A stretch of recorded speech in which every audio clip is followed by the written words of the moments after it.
1절에서 11절 제가 읽습니다.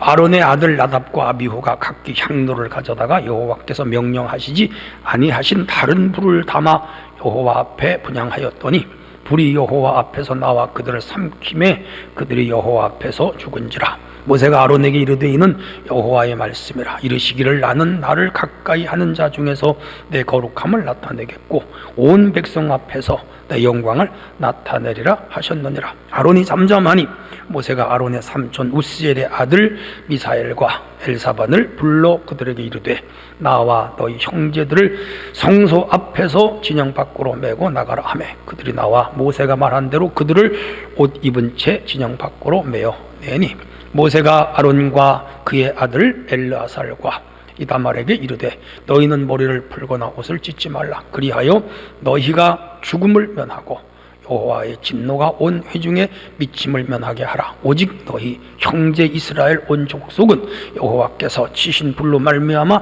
슬퍼할 것이니라. 여호와의 관유가 너희에게 있은즉 너희는 회망문에 나가지 말라. 그리하면 죽음을 면하리라. 그들이 모세의 말대로 하니라. 여호와께서 아론에게 말씀하여 이르시되 너와 내 자손이 회막에 들어갈 때는 포도주나 독주를 마시지 말라. 그리하여 너희 죽음을 면하라. 이는 너희의 대대로 지킬 영원 규례니라. 그리하여야 너희가 거룩하고 속된 것을 분별하여 부정하고 정한 것을 분별하고 또한 나 여호와가 모세를 통하여 모든 규례를 이스라엘 자손에게 가르치리라. 아멘. 자, 오늘은 설교 주제가 나답과 아비후의 죽음, 나답과 아비후의 죽음, 그런 주제가 되겠습니다. 제사장 엘리에게는 홈리와 비느하스 두 아들이 있었어요. 블레셋과의 전쟁에 법궤를 가지고 나갔다가 법궤도 뺏기고 이 두 아들이 전사를 하고 이스라엘은 전쟁에 졌어요. 아들이 죽었다는 통보를 받은 그의 아버지 엘리는 98세였는데 뒤로 넘어지면서 목이 문지방에 부딪히면서 죽었어요. 그리고 비느하스의 아내가 만삭이었는데 남편 죽은 소식을 듣고 충격받아가지고 갑자기 아기가 나왔어요. 그리고 그 난산이었어요. 그 비느하스의 아내가 죽었어요. 아기는 태어났어요. 불쌍한 아들이고 불쌍한 여인이에요. 그래서 그 아기를 하나님의 영광이 이스라엘에서 떠났다. 그래서 그 아이 이름을 이가봇이라고 지었죠. 이렇게 하여 사사시대의 마지막 제사장이었던 엘리 가정은 몰락을 했죠. 근데 그 이유가 이 엘리 집안이 불량자였어요. 그 자녀들 홈리 비느하스가 불량자들이었어요. 그래서 하나님께서 그 가정을 심판한 거죠. 이와 비슷한 사건이 출애굽 과정에서 일어났습니다. 그들은 애굽에서 나와 시내산에 도착했고요. 이곳에서 하나님이 성막을 제작하라는 명을 받고 모세는 부살렐과 오홀리압 최고의 기술자의 장인들이었어요. 그들을 동원하여 8개월 만에 성막을 완성을 합니다. 그리고 그 성막을 완성하던 날 8일 동안 봉헌식을 합니다. 거대한 봉헌식이었죠. 일대 대제사장인 아론이 하나님 앞에서 제사를 그 규례와 법도대로 진행을 했어요. 제단에 제물을 올려놓고 하나님께 간절히 기도했더니 놀라운 일이 있었어요. 하늘에서 불이 내려왔어요. 그리고 제물을 살랐어요. 그날 제사가 하나님 앞에 연락이 된 거죠. 이 광경을 지켜본 백성들은 감격했죠. 동시에 두려워했죠. 성냥불이나 부싯돌이나 태양광을 오모그랜저로 씌워서 일어난 불이 아니에요. 화학적인 불이 아니에요. 하나님으로부터 내려온 불입니다. 야, 놀라운 일이죠. 그런데 그 아론에게는 2명의 아들이 있어요. 물론 아들이 4명인데 일단 그 위로 2명 나답과 아비후는 제사장이었어요. 하나님 성전에서 일하는 제사장. 봉헌식이 무르익던 마지막 8일째 되던 날이에요. 이 2 아들이 죽었어요. 불행한 일이 났어요. 여호와 앞에서 분향하고 있는데 여호와로부터 불이 나와서 2 아들을 삼켜버렸어요. 이게 삼켜버렸다는 말은 불에 타 죽었다 그 말이에요. 축제였어요. 봉헌식이었어요. 모든 백성들이 기쁨이 충만했어요. 그런데 기쁨이 변하여 슬픔이 됐어요. 축제가 변하여 초상집이 된 거라. 왜 이런 일이 이 대제사장 아론의 아들들에게 일어났을까요? 이유가 있어요. 오늘 그 이유를 찾아보자고요. 그리고 우리가 같이 은혜 받는 귀한 시간이 되기를 원합니다. 그 두 아들 나답과 아비후가 왜 죽었을까요? 첫 번째 주제입니다. 다른 물로 제사하였기 때문입니다. 1절 2절에 아론의 아들 나답과 아비후가 각기 향로를 가져다가 여호와께서 명하지 아니하신 다른 불을 담아다가 하나님 앞에 제사했다, 그렇게 기록합니다. 다른 불로 제사했다 이 말입니다. 성막에 제사할 때 하나님 앞에 사용하는 불은 하나님이 지정하신 불로 드려야 돼요. 그 지정하신 불은 아마도 지금 번제단에서 타는 불이었을 거예요. 하나님이 내려주신 불이에요. 그 불을 담아다가 향을 피우는 거기에 붓고 향을 피워야 되는데, 이 나답과 아비후가 하나님이 지정해 주지 않은 다른 불을 가져다가 이 향로에 담고 불을 피웠어요. 죽은 거예요. 이 사건으로 아론, 그리고 그의 작은아버지 모세, 미리암, 그리고 아론의 가족 큰 충격에 빠졌어요. 하나님에 대한 두려움도 컸죠. 성막 봉헌식 자리에서 큰 축제 8째 날, 그날 끝나는 날인데 그날 그런 일이 벌어졌어요. 젊은 제사장 2명이 죽은 거라. 놀라운 일입니다. 하나님은 성막을 만드는 법과 제사 드리는 법 다 자세하게 일종의 매뉴얼을 만들어 주셨어. 이를테면 성막의 사이즈, 기둥, 숫자, 울타리 재료와 색깔, 성막의 높이, 성막 제작하는 나무, 천과 금과 은과 동과 철, 번제단 물두멍, 그리고 향로, 떡상, 촛대, 지성소와 성소, 법궤 안에 넣는 성물, 부삽, 불집게, 갈고리, 재 담는 통, 다 규격에 맞게 만들도록 했어요. 제사장이 입는 고위, 그리고 제사장의 겉옷, 제사장의 모자 다 하나님이 알려줬습니다. 그리고 제사의 종류, 제사의 제물의 부위, 태워서 드리는 것, 삶아 드리는 것, 구워 드리는 것, 다 붙여서 드리는 것, 화제, 요제, 거제, 전제, 속죄제, 속건제, 화목제, 소제, 번제 다 알려주셨어요. 제사장이 먹는 것과 일반인이 먹는 것 다 매뉴얼이 있어요. 제사를 드리는 날짜, 아침, 저녁, 그리고 제물을 태울 때 사용하는 불 자세하게 알려주셨어요. 그 정한 대로 제사장들은 지켜야 돼. 백성들도 지켜야 돼. 그런데 나답과 아비후가 그 매뉴얼을 지키질 않았어요.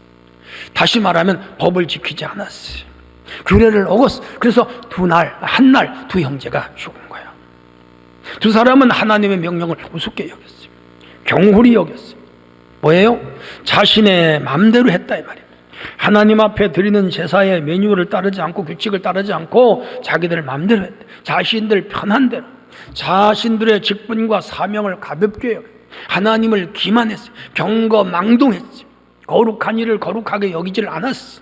충분한 훈련이 되어 있지 않는 자들이었어. 그래서 하나님 심판이 얼마나 무서운지를 그들이 미처 깨닫지 못하고 이런 짓을 했어. 그래서 그날 죽은 거라. 하나님이 정해준 법을 인간이 바꾸면 안 됩니다. 임의대로 행하면 안 되는 거예요. 도전해도 안 되고, 불순종해도 안 되고, 자신의 마음대로 변경을 해도 안 되고, 반드시 지켜야 돼요. 성도 여러분, 하나님이 정해주신 것 반드시 지킬 줄 아는 성도가 되기를 바랍니다. 그래야 축복을 줘요. 다윗이 왕이 됐습니다. 제일 먼저 한 일이, 그는 예배를 귀히 여겼고 하나님의 성막을 귀히 여겼고 법궤를 귀히 여겼어요. 엘리 제사장 때 뺏겨서 그 블레셋에 들어갔던 그 법궤가 기럇 여아림의 국경에 방치되었어요. 근데 그거 가져오고 싶었어. 예루살렘 성전으로 가져오고 싶었어. 얼마나 아름다운 일이에요. 얼마나 좋은 일이에요. 얼마나 하나님 중심이에요. 얼마나 하나님 마음에 합한 일이에요. 그래서 축제를 열어 큰 백성들에게 축제를 선포하고 그 법궤를 가지고 수레를 만들고 우사와 아효를 뽑고 많은 군인들을 동원하고 백성들을 동원하고 가도의 사람들이 서고 그 수레에 그 법궤를 싣고 예루살렘으로 오는 거라고. 이 다윗은 예루살렘의 성막을 짓고 거기서 제사드리고 싶었지.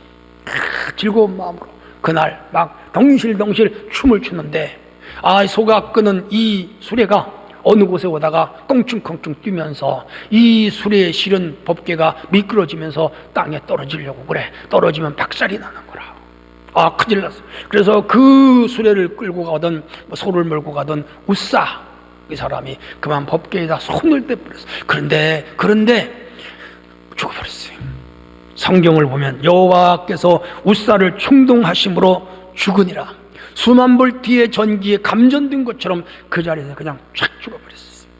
소가 뜀으로 우사가 떨어지는 그 법궤를 손을 댄 거라.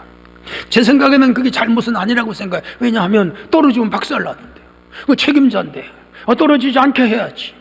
깨지면 안 되잖아. 그의 마음은 아주 최선을 다했을 거야. 오히려 잘한 일일 수도 있어. 그런데 죽었어요. 그런데 그 이유가 있어요. 단순히 법궤와 충돌하여 법궤에 손을 대서도 죽었지만 그보다 더 먼저 나올 문제는 뭐냐? 법궤는 하나님이 수레에 끌면 안 된다 그랬어요. 거기 어깨에 매는 채가 있어요. 고핫 자손들이 언제든지 그 법궤는 어깨에 메고 가야 돼. 끌고 가는 거 아니에요. 수레 싣고 가는 거 아니에요. 승용차 싣고 가는 거 아니에요. 트럭에 싣고 가는 거 아니에요. 그럼 반드시 어깨에 메고 가야 돼. 근데 그날 그들은 어깨에 메지 않고 수레에 끌고 갔습니다. 뭐지요? 편리주의 발상이에요. 쉽게 하자 이거죠. 법을 몰랐던 거죠. 여러분, 우리 신앙생활에 편리주의를 따라가면 아니면 간편하고 쉽고 그런 길 따라가는 거 아니에요. 우리는 십자가를 지고 가는 거예요. 천성을 향하여 가는 길은 멀고 험하고 그리고 힘들고 많은 시험과 연단과 환란이 있어요. 가는 거예요. 그래서 예수님은 자기 십자가를 지고 나를 따르라. 우리가 실리주의를 따르면 안 됩니다. 합리주의를 따르면 안 되는 거예요. 하나님은 그렇지 않아요. 절약주의를 따르거나 자기 중심주의를 따르는 그게 위험한 거예요. 하나님의 선하신 뜻을 따라요. 하나님이 원하는 대로, 하나님의 말씀대로 순종해야 돼. 귀찮아도, 비용이 들어도, 시간이 많이 걸려도 하나님의 뜻을 따라야 돼. 그게 진정한 크리스찬이에요. 그리고 하나님의 법대로, 교회의 법대로, 진리 안에서, 성령 안에서 살아가야 돼. 그래야 예수 믿고 복을 받고 구원받는 거라. 다른 불로 제사를 지내다가 이 망한 이 나답과 아비후를 교훈 삼아야 돼. 여러분, 혹시 편리주의를 따릅니까? 하나님의 법을 제쳐놓고 자기 생각대로 교회 다닙니까? 자기 주관대로 다닙니까? 아닙니다. 철저하게 하나님 중심, 말씀 중심, 교회 중심, 목회자 중심, 이런 원리를 따라 살아야 돼. 그래야 예수 믿고 은혜도 받고 복도 받고 구원도 받고 영생도 얻는 거예요. 성도 여러분, 이 다른 불로 제사를 드리다가 망한 나답과 아비후를 교훈 삼아 우리는 철저하게 하나님 말씀 안에 살아가고 진리 안에 살아가고 하나님의 규례와 법도를 순종하며 사는 성도가 되어야 될 줄로 믿습니다. 자, 그렇다면 이들은 또 왜 죽었을까요? 두 번째 주제로 들어갑니다. 독주와 포도주에 취한 상태에서 제사를 드렸다. 8절에 너나 내 자손이 회막에 들어갈 때는 포도주나 독주를 마시지 말아서 너희 사망을 면하라. 이는 너희 대대로 영영한 규례니라. 이들이 직접 독주와 포도주를 마셨다는 근거는 확실하진 않지만 이 10절을 보면 이 성막에 들어가는 자들은 독주와 포도주를 마시지 말라. 먹으면 죽는다 그랬는데 이 두 사람 죽었거든요. 그렇다면 유추하건대 두 사람은 포도주와 독주를 마신 거죠. 이 포도주는 그야말로 알코올입니다.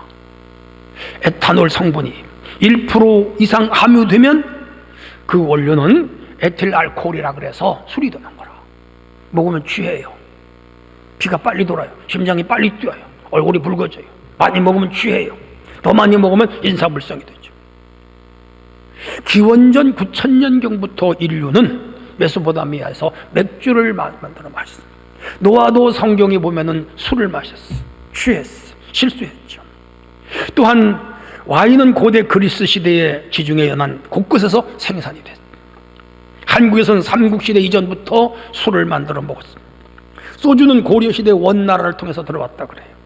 술의 종류가 굉장히 많아요. 위스키라든지 소주, 맥주, 청주, 포도주, 막걸리, 고량주, 보드카, 꼬냑, 크바스, 럼주 수없이 많아요. 그런데 이 술은 발암물질 1급으로 지정되어 있습니다. 암 유발 가능성과 1급 발암 물질로 지정된 거 여러분 기억하셔야 돼요.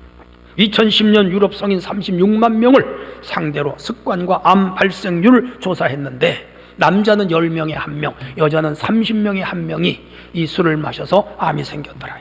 남자 암 비율은 44%가 식도암, 후두암, 인두암, 33%가 간암, 17%가 대장암, 직장암으로 나타나고 여자는 대장암보다는 유방암으로 더 많이 발전하는 걸 봐요. 다 술이 가져오는 암. 오늘 우리 한국에서 암으로 많이 죽는데 그 원인 중에 첫 번째가 담배, 두 번째가 술입니다. 일부 종교의 금주 교리가 있어요. 로마 가톨릭, 동방교회, 개신교 등 기독교들의 전례에서는 이 기독교 초기부터 성찬식을 할 때에 포도주, 술을 사용했습니다. 그건 종교적 의미를 가지고 있습니다. 그래서 성찬식에서 먹는 포도주는 문제가 되질 않아요. 예수님은 최후의 만찬에서 나를 기념하라 그러면서 떡과 포도주를 나눠 주셨죠.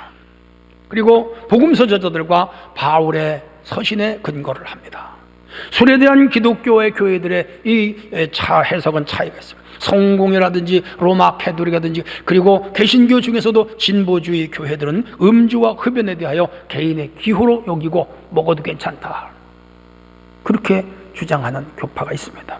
보수교회에서는 술과 담배를 금하고요. 우리 교단도 술과 담배와 금욕을 신앙의 미덕으로 봅니다. 지금도 네덜란드 사람들은 술을 잘 안 마십니다. 그들이 거기서 개혁교회와 장로교가 나왔어요. 우리나라에도 이 보수적인 기독교는 술을 안 마시죠. 담배를 금하죠. 근데 그 시대의 구약 유대교는 술을 금했어요. 특별히 제사장들은 술을 금했어요. 나답과 아비후는 성막에 들어가 제사를 지냈는데 술을 먹고 들어왔어요. 포도주를 마시고 독주를 마시고 들어왔어요.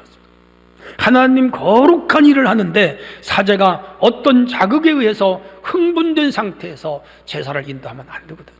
하나님 술을 금한 거예요. 바울 사도의 고백처럼 그리스도의 사랑이 우리를 강권하여 섬겨야 돼요. 진실한 마음으로, 성실한 마음으로 주님 섬겼는데 이게 뭐 술을 먹고 하는 거예요.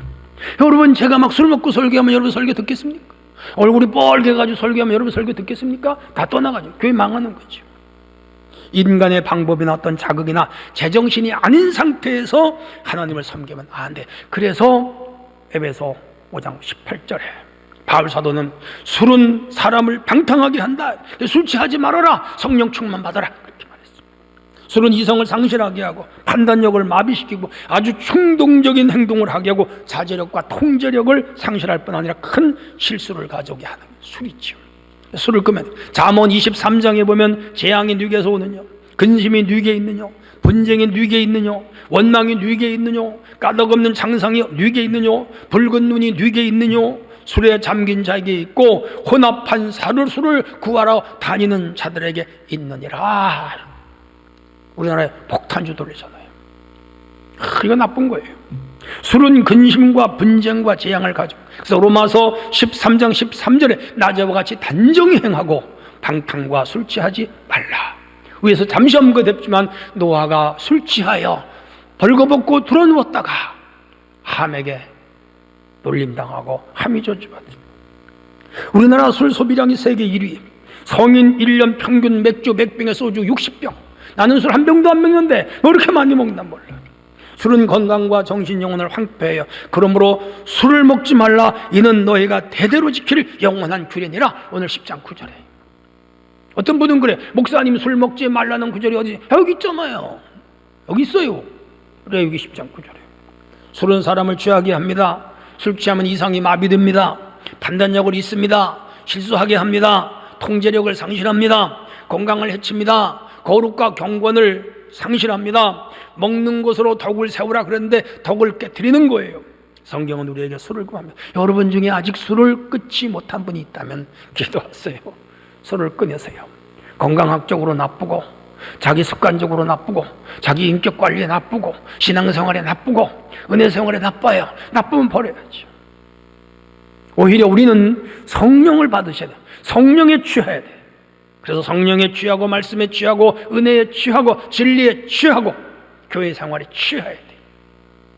그래서 하나님께 영광 돌리고 축복의 삶이 되는 우리 성도가 되어야 될 줄로 믿습니다. 그렇게 되기를 축원합니다. 자, 그럼 마지막 세 번째, 나답과 아비후는 왜 죽었을까요?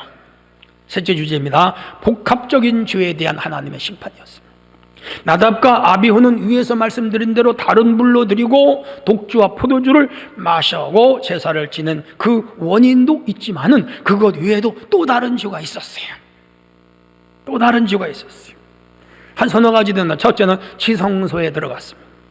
나답과 아비후가 그날 향로를 들고 분향할 때 다른 불을 들고 향로에 불을 붙였는데 그들이 그걸 들고 어디로 가느냐? 지성소로 가요. 지성소 가면 안 돼요.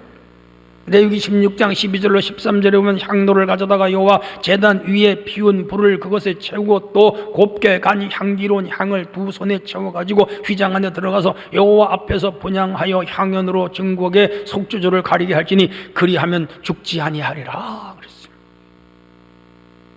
이 일은 대제사장만 하는 거 사실은. 아론만 해야 되는 거예요. 평소 제사장인 이 나답과 아비후가 하면 안 됐어요. 그래서 레위기 10장에서 16장을 총체적으로 연구해 보면 두 사람은 지성소에 들어갔구나 하는 걸 우리가 추론할 수가 있습니다. 지성소는 대제사장이 1년에 딱 한 번, 언제? 대속죄일 날, 백성들을 제사하는 날이에요. 이 대제사장은 영원히 십자가에 달려 우리의 제물로 되돌아가신 대제사장 예수 그리스도 한 분을 예표하는 사건이기도 해요. 그런데 나답과 아비후 두 사람이 지성소에 들어갔어요. 그래서 처음이자 마지막으로 지성소에 죽은 사람 나답과 아비. 우리는 거룩한 것을 업신여기면 안 돼요. 하나님이 금하신 것을 가까이면 안 돼요. 여러분, 주일은 거룩한 날입니다. 이 날을 우습게 여기면 안 돼요. 헌금은 거룩한 돈입니다. 하나님께 드리는 헌금 마음대로 쓰면 안 돼요.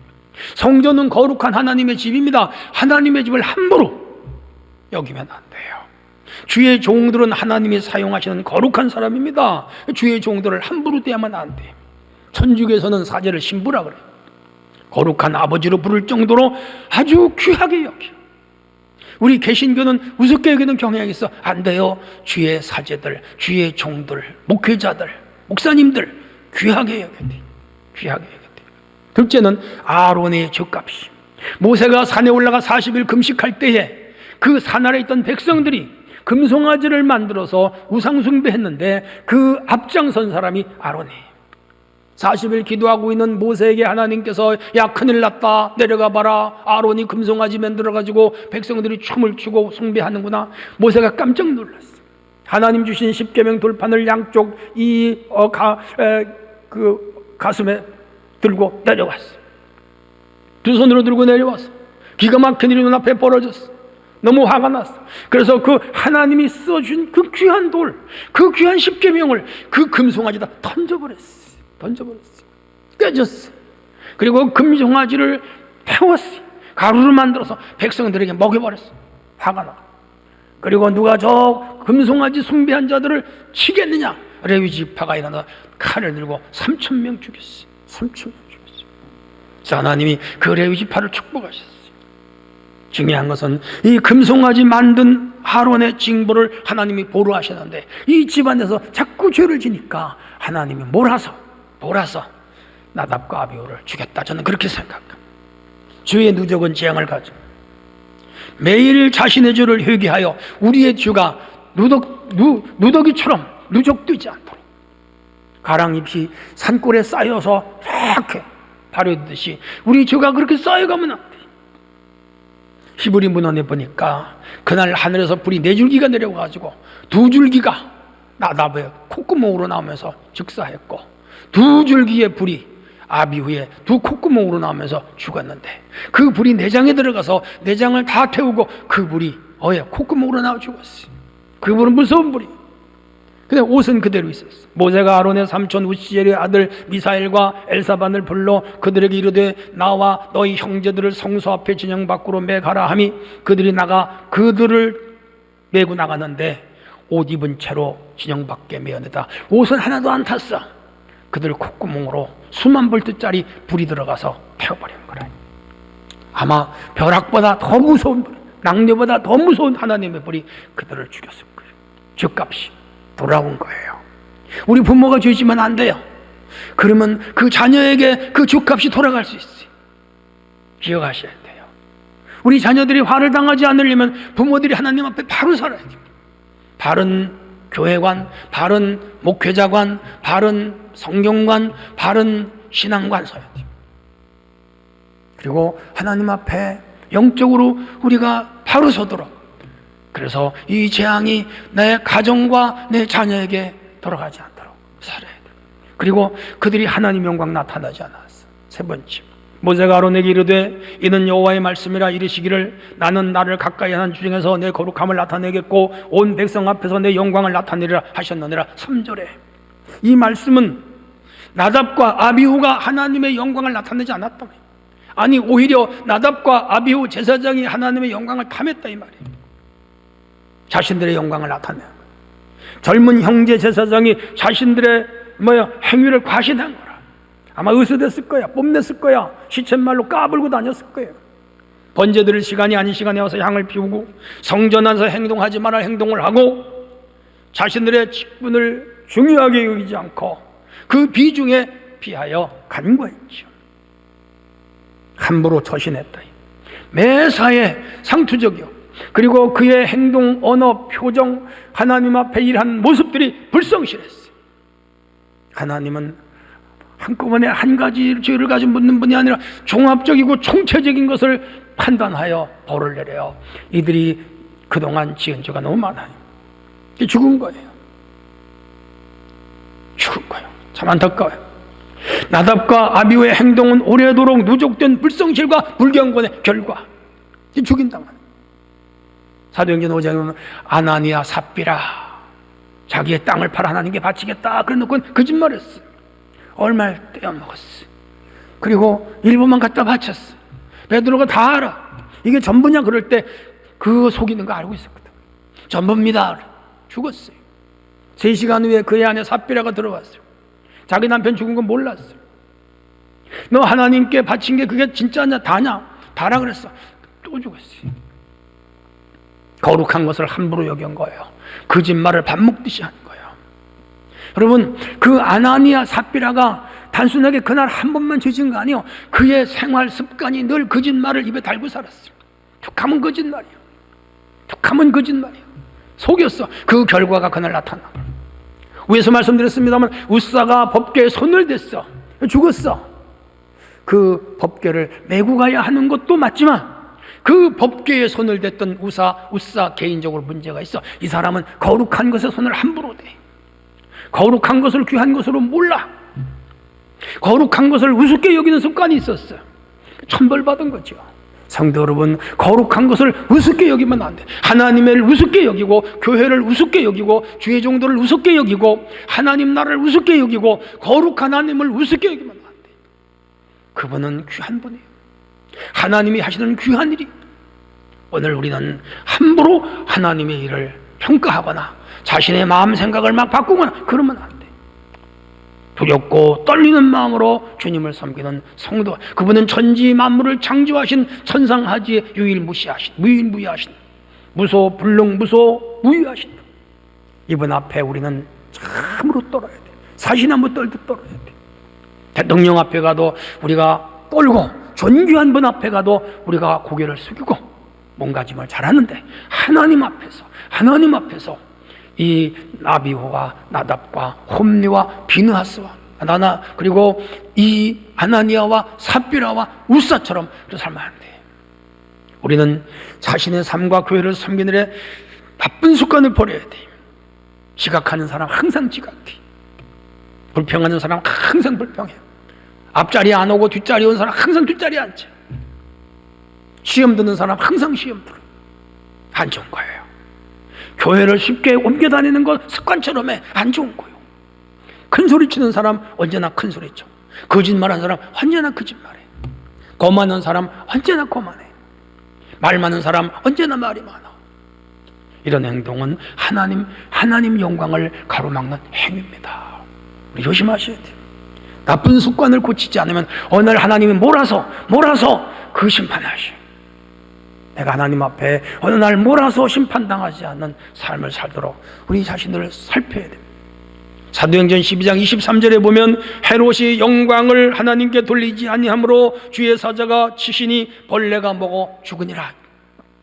그런즉 먹든지 마시든지 무엇을 하든지 하나님 영광을 위하여 하라. 그래서 10장 31절. 어떤 경우에도 우리는 하나님 영광을 가르치지 않도록 그렇게 살아가는 성도가 되어야 할 줄로 믿습니다. 결론입니다. 나답과 아비후는 다른 불로 제사드렸어요. 다른 복음, 다른 교리, 다른 신학, 다른 성경 해석, 이단 빠지지 말아야 돼요. 나답과 아비후는 독주와 포도주에 취한 상태의 제사드려 죽었어요. 우리는 경건을 생활해야 돼요. 하나님 앞에 불경건, 불성실하면 안 되는 거예요. 깨끗한 마음, 맑은 마음으로 하나님 섬겨요. 나답과 아비후는 복합적인 죄를 지었어. 지성소에 들어갔고 그 아버지 아론이 죄가 그 아들에게 나타났어. 그리고 하나님의 영광을 가로막았어. 이런 일들이 복합적으로 작용하여 이 두 사람에게 불행이 왔죠. 우리 모두 이 사건을 거울 삼아 하나님 앞에 신실하게, 하나님 아버지, 나 신실하게 살고 신실한 종이 되고 신실한 주의 사람 되겠습니다. 그렇게 도와주세요. 하나님 도와주세요. 이렇게 믿음으로 사는 성도가 되기를 축원합니다. 하나님 아버지 감사합니다. 오늘도 주신 말씀을 쥐어잡고 신실하게 사는 성도가 되게 하시고 나답과 아비후의 불행이 우리의 것이 되지 않도록 도우시옵소서. 예수님 이름으로 기도합니다. 아멘.